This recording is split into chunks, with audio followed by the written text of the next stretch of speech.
I'm not gonna sing. I sang once before. It's New Comic Book Day, and this is the second time doing part of this video. I have two new kittens who are running around terrorizing things. Well, one of them has figured out that they can set on my power strip that runs my entire computer, and when she sets on it, it shuts it off. So not halfway, about 3 minutes into this recording, it quit. And I'm not in the mood to sing a second time. So anyway, got my books. 24. If you see the curtain move behind me, it's because, like I said, the cats are being awful. They're being cats. Last week you didn't see me because I didn't get my books until Saturday morning. Now, I didn't want to do one of these videos because I was rushing to get as many of them read as I could, so I could do Comic Book Roundtable that night. So anyway, let's see what I got this week. Really don't know what all was coming out. I know some of what's coming out. Can you hear that? I don't know if you can hear that, but now they're chasing each other around. Anyway, comic books. Frostbite, issue number 1 from Vertigo. New Vertigo series. It is a mini-series. I think it's either 6 or 8 issues, I want to say. Written by Williamson, art by Alexander. It's going to be a gorgeous-looking book. I'm sure Alexander does, like, Empty Zone, I think is what it's called. There's an image book out by him that's pretty gorgeous-looking. Williams writes, Birthright writes... Nailbiter writes The Flash. I'm not too excited by The Flash reference there. Anyway, always check out new Vertigo books. I'm looking forward to reading that. It's, I believe, a premise. Part of the premise is it's post-apocalyptic kind of a story. Winter has taken over everything, which I always think is really interesting when they do a post-apocalyptic story and winter has taken over everything. And then I always think, okay, somewhere in the story they need to explain to me how that happened. It's a cool idea, I guess. It's like the Snowpiercer comic and movie that's out there. Interesting idea. But how did it come about to happen when we, pretty much anybody who believes science anyway, know right now that we're having more of an issue of global warming and there is a lack of snow. Everything's melting away. So where would we get snow from if it's actually snow? So that's kind of a curiosity. Next up, we have Doctor Strange, annual number 1, not produced by the people who normally do Doctor Strange. It looks here, it says that there's a special prelude to Doctor Strange and Sorcerer's Supreme, so there's going to be an advertisement to the backside of this thing. A $5 comic book, probably shouldn't have picked it up. Annuals are kind of what they are. This one is written by Omnin and Romero's doing the art, Valeri doing colors on it. We'll see. I don't know. I don't have high hopes for that. What else we got here? Detective Comics. This is issue 941. This is the next of the Night of the Monstermen, Part 3. Curious to see how this goes forward. What the story ends up being like. It's been okay-ish so far as the event, as far as filler comics go. Yeah. We'll see. We'll see what it ends up being like. Don't have a lot to say about it. Deathstroke and the Ravager contract. That's really curious. We'll see how they deal with the Ravager. The Ravager in the past has been Deathstroke's daughter, but he has this whole other family. So I'm curious to see how that all gets played out. This is actually a book that I'm dropping. I just haven't been really riveted by it. This may change my mind though. I really like the Ravager character, so we'll see what ends up being with that. They busted an eye out, so I don't know if that means she's going to end up becoming, only having one eye like Deathstroke himself, because she certainly has in the past. So curious to see about that aspect of it.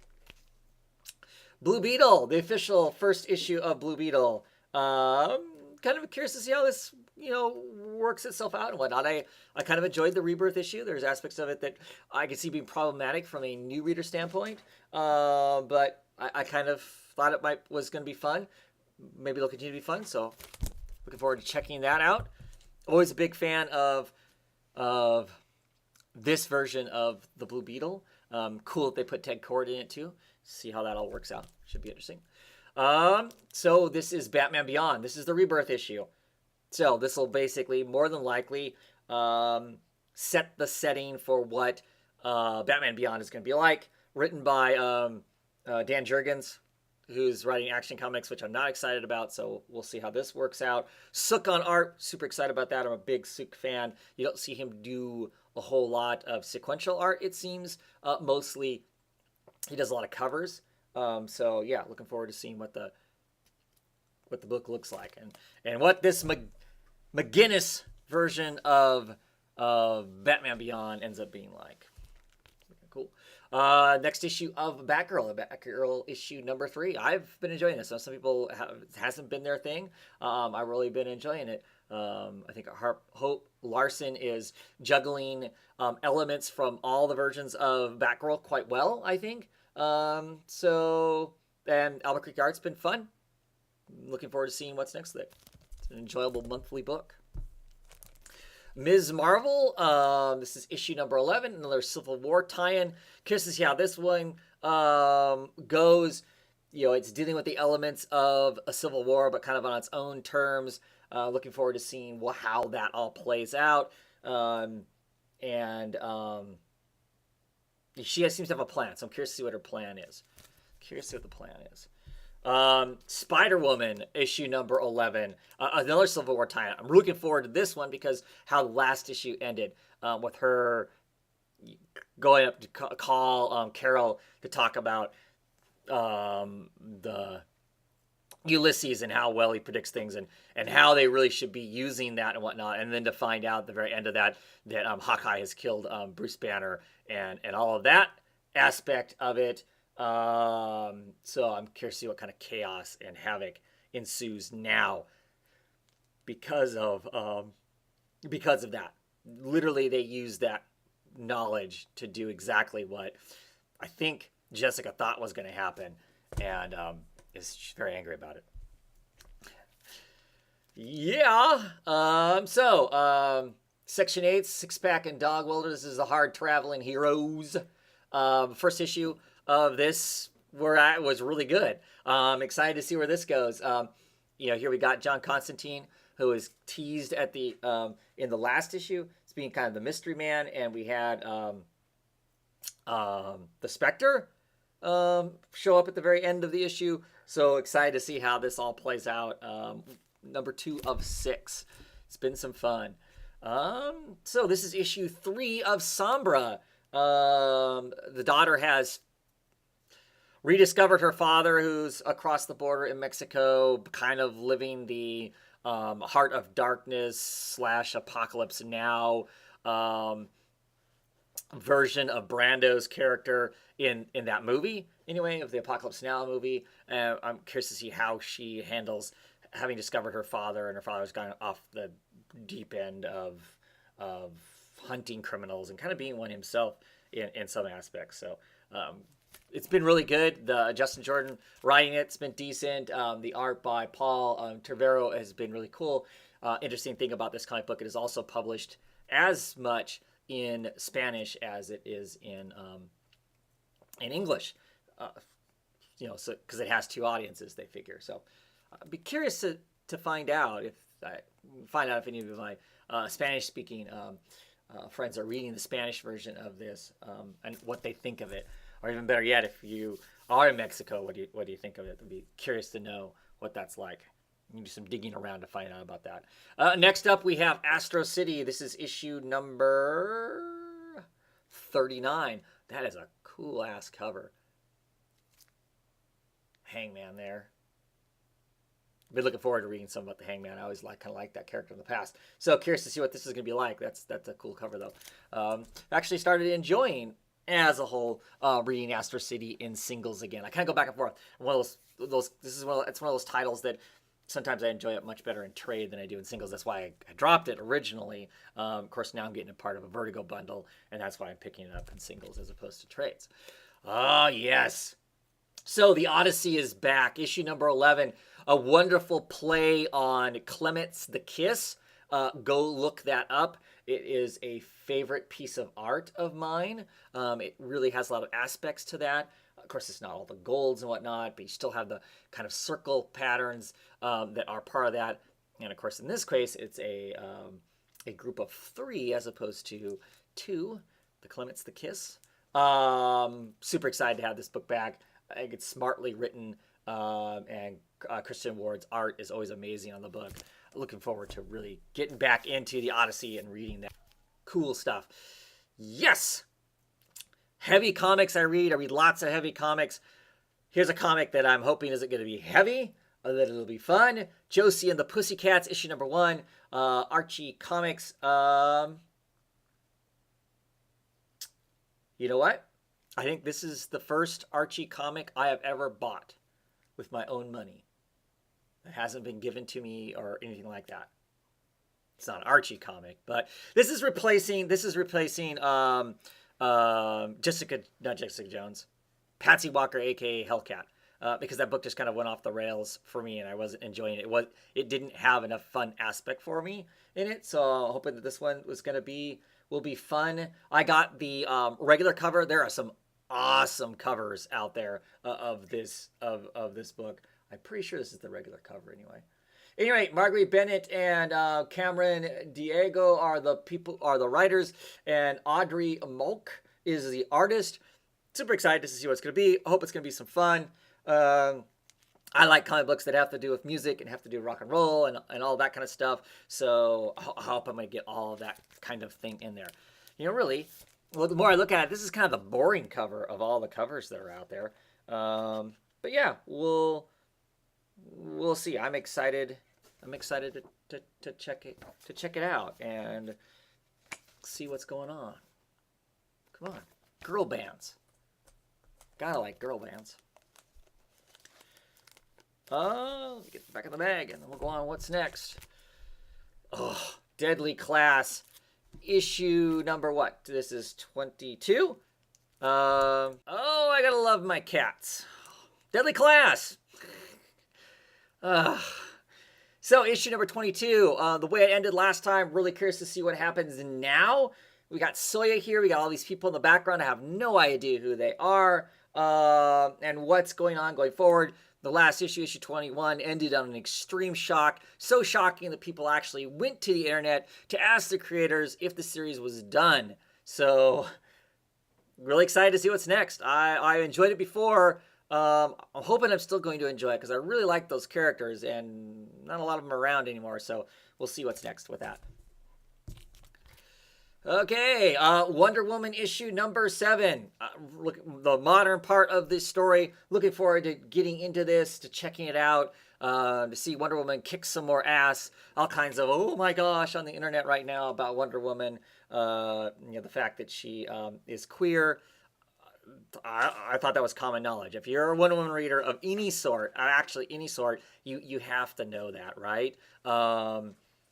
So yeah, I'm sure I'll have more to talk about that whole thing because it'll come up somewhere along the way, and I'll talk about it then. Definitely looking forward to reading the story, though, and checking out that wonderful Lehman Sharp artwork. So next up we have Teen Titans issue number 1. Oh, no, I take it back. Damn it. I was hoping it was the Teen Titans. Instead, it is Titans issue number 3, Kadabra's Revenge. I did not enjoy the last issue. I'm sure I will not enjoy this issue. It will be on the very bottom of my pile. It'll probably be the last book I read this time around. Clearly, this has been dropped. Yeah. Just looking at the cover makes me want to groan. Anyway, hey! Teen Titans Rebirth. So this is the Rebirth issue. Once again, as I said, these Rebirth issues is kind of a setup to give us an idea of what is going on. And we'll see. I'm excited for this. I'm excited to see Damian and how he operates with a team. It should be curious. And how does Starfire fit in on the team? She's definitely, clearly adult, or has been so far. So are they going to de-age her for this? You know, the new version of her is going to be much younger? Because that would be new for Starfire regardless. I mean, she has always been a young adult in any version of the comic other than Teen Titans Go stuff. So curious to see how that plays out. Hal Jordan and the Green Lantern Corps has not been too bad, surprisingly. I believe this is the last issue that I'm actually getting of it, though. issue 5. Because I dropped it. Wasn't really engaged with the Green Lantern parts of it. I really do like the John Stewart aspect of it, though, and the rest of the Lantern Corps. So, I don't know. I'll read this issue. I may be torn, maybe, kind of. Other than I just need to reduce my pull because I got too many books in it, quite honestly. So, yeah, we'll see how it plays out. But I'm not dreading reading it. That's a new thing. Hellblazer, issue number 2. Let's see what's next. Swamp Thing in the book, that's always fun. Not really excited by the art. Continue to not be excited by the art. More attached, just not my thing. Part of me is kind of hoping we get an arc with him and then we move on to a different artist, and we'll see going forward with that what is next. But hasn't been a bad book though. It's been okay. Oh, the ever wonderful Saga. This is issue number 38. Really excited. What can you say? Saga is just always amazing. Always fun to see what happens in it. So, like that.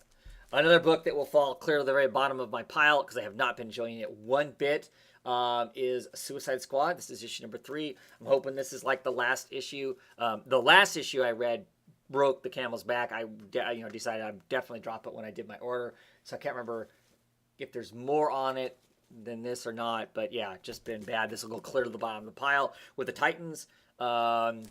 Unfortunately, 2 awful books falling on the same week makes both of them rough to read. And the final book this week for me is Surgeon X, written by Sarah Kinney, art by John Watkins, and then you'll see Karen Berger's name on there. And for anybody who doesn't know, Karen Berger basically is the birth mother, if you will, of Vertigo Comics. She's the one that gathered up all those interesting British writers and intriguing artists to give us Sandman, to give us Hellblazer, to give us Shade the Changing Man, and all that kind of stuff. It was all kind of her idea, and then she was allowed to, basically branch off into the actual Vertigo books with those titles.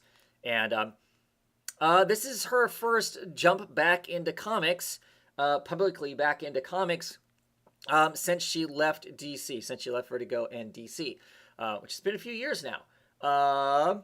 So, curious. That's a big reason I'm picking it up is because of that. Let's see what, did she handpick this talent to tell this story? I'm curious to see if we find out exactly what her role is specifically in this, besides just having her name on it. But that is a big reason why I'm picking it up, is because of that. It is an Image book. A world on the brink of medical collapse. Healing just got sicker. Surgeon X. So curious to see what it ends up being like. Curious to see potentially what the influence Karen Berger has on this. Where do her editing talents lie with this book? So yeah, I don't know if I would have picked it up otherwise. To be honest with you, so that is the selling point at this point.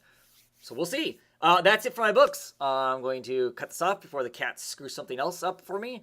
And I will see some of you hopefully on Saturday for Comic Book Roundtable, or whenever it is that maybe you watch it, if you watch it.